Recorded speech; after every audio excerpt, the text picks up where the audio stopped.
125টা সমষ্টিত আমি বিধায়কসকলৰ লগত কথা পাতি আলোচনা কৰি এটা এটাকৈ আমি সভা কৰি আপোনালোকক দি যাম। মহিলা উদ্যমিতা আঁচনি আপোনালোক সকলোৱে জানে, আত্মসহায়ক গোটৰ সদস্যসকলক প্ৰথম পৰ্যায়ত 10,000, পৰৱৰ্তী পৰ্যায়ত 25,000, তৃতীয় পৰ্যায়ত 50,000 এক সুন্দৰ আঁচনি আমি নিৰ্মাণ কৰিছো। যোৱাকালি বিহালীত তাৰ আৰম্ভ হ'ল। এতিয়া বাকী 125টা সমষ্টিত আমি বিধায়কসকলৰ লগত কথা পাতি আলোচনা কৰি এটা এটাকৈ আমি সভা কৰি আপোনালোকক দি যাম।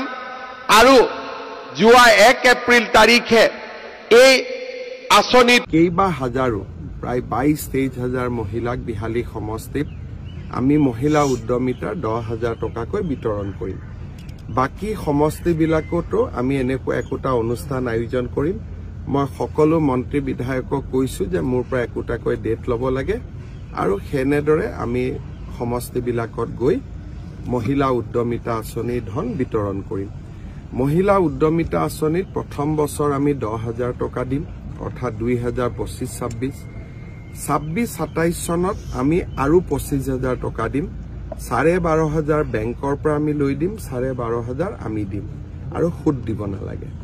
তৃতীয় বছৰত আমি 50,000 টকালৈকে আমি মহিলাসকলক বেংক আৰু চৰকাৰে মিলি দিব। ইয়াতে 10,000 টকা আমি আজি 27 লাখ মহিলাক দিম।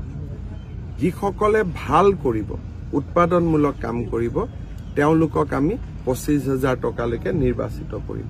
25,000 টকাটো যোনে ভাল কাম কৰিব তেওঁলোকক আমি 50,000 টকালৈ নিৰ্বাচিত কৰিম।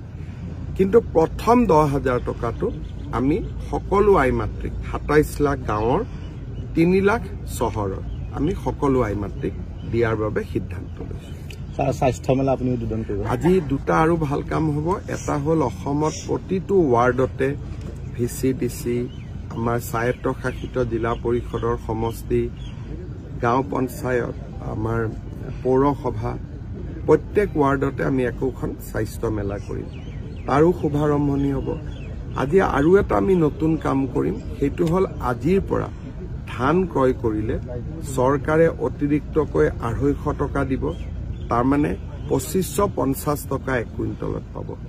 আৰু সেই ধৰণে আজিৰ পৰা আমি সৰিয়হত 500 টকাকৈ বেছিকৈ দিম। অৰ্থাৎ এতিয়া আমাৰ যুৱক যুৱতীসকলে সৰিয়হ চৰকাৰক বিক্ৰী কৰিলে 6,450 টকা পাব। এই দুইটা আঁচনি আজি আমি বিশ্বনাথ জিলাতে আৰম্ভ কৰিম।